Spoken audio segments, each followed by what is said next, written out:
આગેવાનો જાહેર જીવનમાં કોઈ પણ હોય, જાહેર જીવનના કોઈ પણ પક્ષમાં કામ કરતા હોય, એ લોકો પોતાની વિચારધારા, પોતાની સમજ, પોતાને સમય આપવાની ક્ષમતા, પોતાની ઉંમર, ઘણી બધી બાબતો લઈ અને હરેક વ્યક્તિ પોતે એક પક્ષ પસંદ કરતા હોય છે.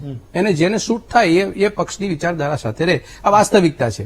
પછી ગણિત અને એનું મેથેમેટિક ને આ તે કરી અને એનો પક્ષ બદલતા હોય છે, આ તે બીજું ત્રીજું છે. આ નિમ્ન કક્ષાની રાજનીતિ જે કંઈ પક્ષોમાં બની હોય એનાથી હું ખુશ નથી. હું વ્યક્તિગત આ રાજનીતિથી ઘણો દુઃખી છું.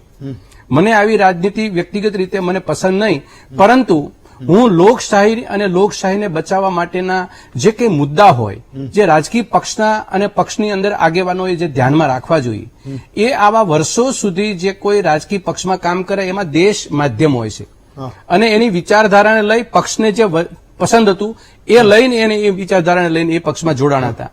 હવે 40 વર્ષે, 20 વર્ષે, 25 વર્ષે એક ક્ષુલ્લક કારણ આપી અને વિચારધારાની બહુ મોટી ઢોલ ટીપ્યા હોય અને પછી આવી રીતે પક્ષો બદલાય છે. તો હું માનું છું કે કોંગ્રેસ કરતા, કોંગ્રેસની અંદર ભાઈએ વાત કરી દીધી 26 માંથી 27 નથી થવાની, 25 નથી થવાની, બરાબર છે, 26 થઈ જવાની છે. એક ઘડીક પૂરતું આપણે એ પણ માની લઈએ. પણ આમાં નુકસાની હવે કોને જઈ રહી છે? નુકસાની ગુજરાતની 6.5 કરોડની જનતાને જઈ રહી છે. જ્યારે તમે વિપક્ષને નબળો થતા માટે નબળો બની રહ્યો હોય ત્યારે કોઈ વ્યક્તિ કે કોઈ પણ વર્ગ કે કોઈ પણ સમૂહ એની વિકૃત પરિસ્થિતિમાં તાળી પાડે કે આ તો કોંગ્રેસ નેતા વગરની, કોંગ્રેસ આમ વગરની, કોંગ્રેસ નેતૃત્વ વગરની, કોંગ્રેસની, આ બધા શબ્દોથી તમે ચર્ચા થઈ શકે. પણ જો એમાં જનતાનો કોઈ પણ વર્ગ કે સમૂહ જો ખુશ હોય તો હું માનું છું કે લોકશાહીની અંદર સ્મશાન યાત્રા નીકળી ગઈ. એ બરાબરની પરિસ્થિતિ દેશની અંદર રાજ્યમાં સર્જાય, એમાં કોઈ નિર્વિવાદ વાત નથી.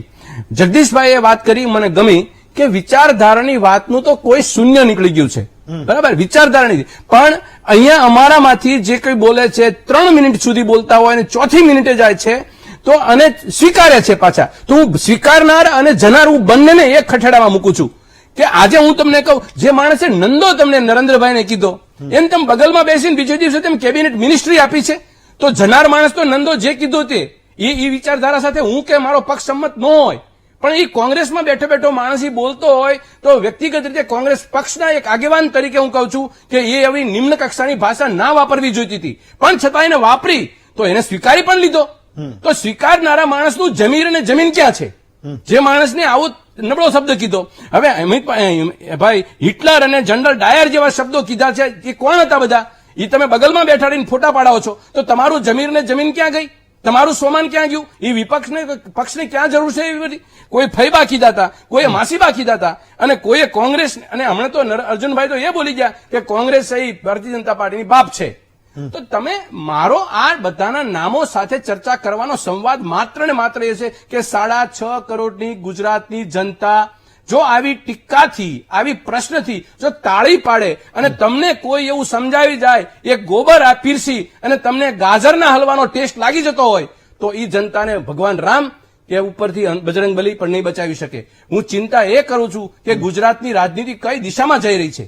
આ પ્રશ્ન ઉપર પ્રશ્નાર્થ સૌને થવો જોઈએ. અને હું એ વાતની અંદર કોંગ્રેસ પક્ષને પણ હું વિનંતી કરીશ કે જે 100 ધારાસભ્ય કે કક્ષાના માણસો જે ભારતીય જનતા પાર્ટીમાં કમલમના જે શ્વાસ લે છે, જો રાજનીતિ ખરેખર પારદર્શક રૂપે આપણે ગુજરાતની જનતાની સામે મૂકવી હોય, એક સક્ષમ રાજનીતિનું વાતાવરણ પૂરું પાડવું હોય, તો એ 100 ને કમલમના રાજનીતિના જે શ્વાસ લે છે એને બહાર કાઢી મૂકો અને અમે રાજીવ ગાંધી ભવનમાં અમે દાખલ નહીં થવા દઈએ. આવો મેદાનમાં અને પછી જોઈએ તમે કોણ અને અમે કોણ, દૂધ ને પાણીનું પાણી કરીએ.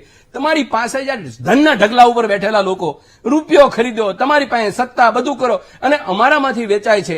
એ બધી વસ્તુનું તમે નિષ્કર્ષ કાઢશો તો એક બાબત નીકળશે કે રાજનીતિનું અધપતન અને જાહેર જીવનનું અધપતન થઈ રહ્યું છે. એમાં જવાબદાર તરીકે કોંગ્રેસના અમુક આગેવાનો હોય તો એને હું ગણું છું અને ભારતીય જનતા પાર્ટી જે આખો પક્ષ છે એને સ્વીકારે છે એને પણ ગણું છું. તો બંને પક્ષ વતી હું મારા પક્ષની વાત કરું કે 100 ને અમે પાછા નહીં લઈએ, તમે 100 ને કાઢી મૂકો અને હવે પછી એક પણ કોંગ્રેસનો માણસ તમારી ભારતીય જનતા પાર્ટીનો ખેસ નહીં ધારણ કરે એનો મંચ ઉપરથી હું જાહેર કરું છું. મારા પક્ષને હું સમજાવવાની ક્ષમતા ધરાવું છું, પણ એ વસ્તુ નથી કરવી. કારણ કે માત્ર એક ચૂંટણીથી આવી અને બીજી ચૂંટણી સુધી તમારે ચૂંટણીલક્ષી કામ કરવા છે. આજે ગુજરાતની અંદર 5મા ક્રમેથી 10મા ક્રમે ઇઝ ઓફ ડુઇંગ બિઝનેસની અંદર જતું રહ્યું. 10% મહિલાઓ એટલે કે 41,000 મહિલાઓ દેશની રાજ્યની ગુમ થયેલી પડી છે.